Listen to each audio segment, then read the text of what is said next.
Histopathology की जांच इसलिए भी जरूरी है क्योंकि इसकी जांच के जरिए शरीर के टिश्यू और अंगों के सैंपल की माइक्रोस्कोपिक जांच की जाती है, जिसमें किसी बीमारी, अंदरूनी चोट, संक्रमण या फिर असामान्य बदलाव का पता लगाया जाता है। वहीं विसरा में शरीर के आंतरिक अंगों और तरल पदार्थों के नमूनों की केमिकल और टॉक्सिकोलॉजिकल टेस्टिंग होती है, जिससे यह पता लगाने में मदद मिलती है कि शरीर में किसी जहरीले पदार्थ, ड्रग्स या फिर केमिकल या दूसरे संदिग्ध एलिमेंट की मौजूदगी थी या नहीं। जैसे ही ये दोनों रिपोर्ट आएंगी, ट्विशा की मौत के कारणों को लेकर एक साफ तस्वीर और निष्कर्ष सामने होंगे।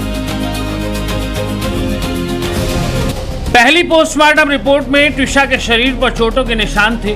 बाएं हाथ की कोहनी और कलाई के बीच कई घाव थे, मतलब मौत से पहले ट्विशा के साथ हिंसा हुई हो।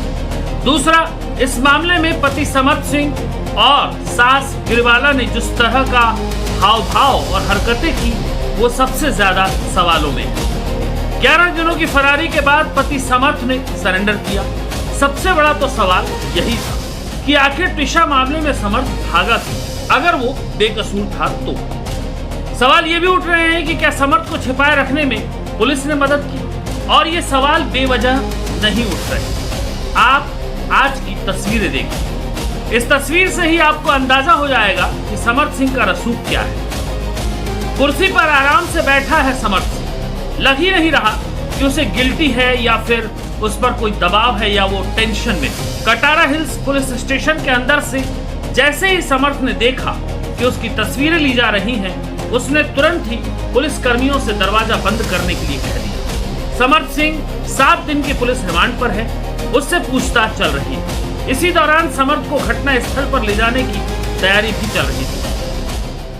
तस्वीरों में हम देख सकते हैं समर्थ सिंह, जो कि एक प्राइम अक्यूज्ड है ट्विशा शर्मा के केस में। ट्विशा शर्मा का पति, उसे पुलिस स्टेशन से अभी ले जाया जा रहा है उसके घर, और वहां रिक्रिएशन किया जाएगा। जिस वक्त ट्विशा की मौत हुई, उस वक्त समर्थ कहाँ था, वो कहाँ बैठा था, किस तरह से उन्हें पता चला कि ट्विशा की मौत हुई है और वो कौन सी पोजीशन में पाई गई, क्या क्या चीजें वहां हुई थी, क्या क्या कहाँ बिखरा हुआ था, और जिस वक्त उनको पता चला तो सबसे पहले उन्होंने क्या किया, कौन कहाँ गया, ये सब चीजें रिक्रिएट की जाएगी।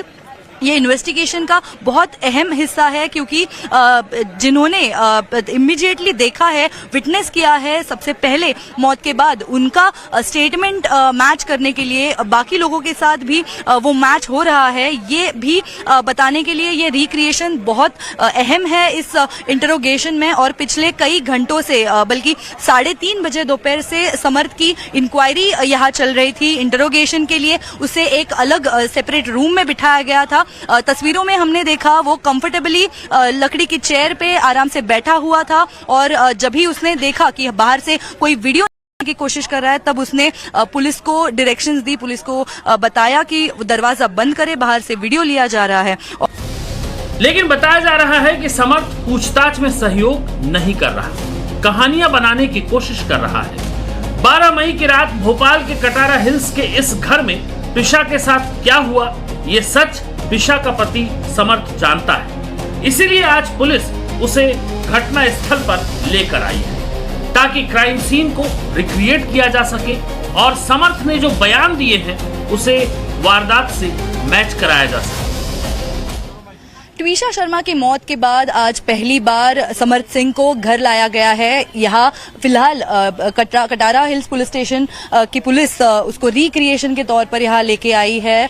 ट्विशा के मौत के बाद 10 दिनों तक समर्थ सिंह गायब था। वो कहाँ था, क्या कर रहा था, किसकी मदद से कहाँ छुपा था, इस तरह के पूरे सवाल उसको किए गए। करीब 3 घंटे से ज्यादा उसका इंटरोगेशन आज होते हुए हमने देखा। उसके बाद आज वो सीन रिक्रिएट करने के लिए, उस क्राइम सीन में क्या कुछ हुआ था ये जानने के लिए अब समर्थ सिंह को खुद यहाँ लाया गया है। ट्विशा शर्मा की मौत जब हुई तब सब कहाँ थे, घर में कौन कौन मौजूद था, कौन कहाँ किस रूम में बैठा था, क्या कर रहा था, ये सब एक्टिविटीज पुलिस उसे दोबारा करवाएगी। और जब उसे पता चला कि ट्विशा के ऊपर डेड बॉडी है, मौत हो गई है, तो वो कहा था ऊपर कौन सबसे पहले गया, सबसे पहले किसने स्पॉट किया, ये सब जाना जाएगा। और पहले ही उसका इंटरोगेशन इसलिए किया गया ताकि जो स्टेटमेंट उसने उस इंटरोगेशन में दिया हुआ है वो बयान अभी से कितना मैच करता है, ये एक क्रॉस वेरिफिकेशन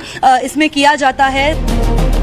दरअसल अभी तक समर्थ के मुताबिक 12 मई की शाम करीब 6 बजे त्रिशा पार्लर से घर लौटी। इसके बाद शाम 6:30 बजे 7:30 बजे तक दोनों ने घर के सामने पार्क में वॉक की। घर लौटने के बाद दोनों ने साथ में खाना खाया। कुछ देर घर के बाहर बैठे रहे। करीब 20 से 25 मिनट बाद दोनों रात लगभग 8 बजे कमरे में गए और टीवी देखने लगे। समर्थ के मुताबिक करीब आधा घंटे बाद त्रिशा नीचे वाले कमरे में चली गई, जहां वो अपने माता पिता से फोन पर बात कर रही थी। इसी दौरान समर्थ को नींद आ गई। कुछ देर बाद मां गिरबाला सिंह ने फोन करके बताया कि त्रिशा दिखाई नहीं दे रही है और कॉल भी रिसीव नहीं कर रही। त्रिशा के परिवार वालों का मानना है कि समर्थ खुद को बचाने के लिए कंफ्यूजन फैला रहा है। बीसीआई ने बेशक उसकी वकालत सस्पेंड कर दी है, लेकिन कानूनी दांवपेच के हुनर तो हैं ही इस परिवार के पास। तभी तो एफआईआर से पहले अग्रिम जमानत की अर्जी दाखिल कर दी और त्रिशा की मौत के जो सबूत थे उनसे भी छेड़छाड़ करने की कोशिश की गई। मौत से ठीक पहले सीसीटीवी फुटेज पर सवाल उठे। 12 मई को जिस दिन त्रिशा की मौत हुई वो दोपहर करीब 3:30 बजे अपने ससुराल से महज 100 मीटर की दूरी पर एक ब्यूटी पार्लर पहुंची और शाम करीब 6:15 बजे वहां से निकली।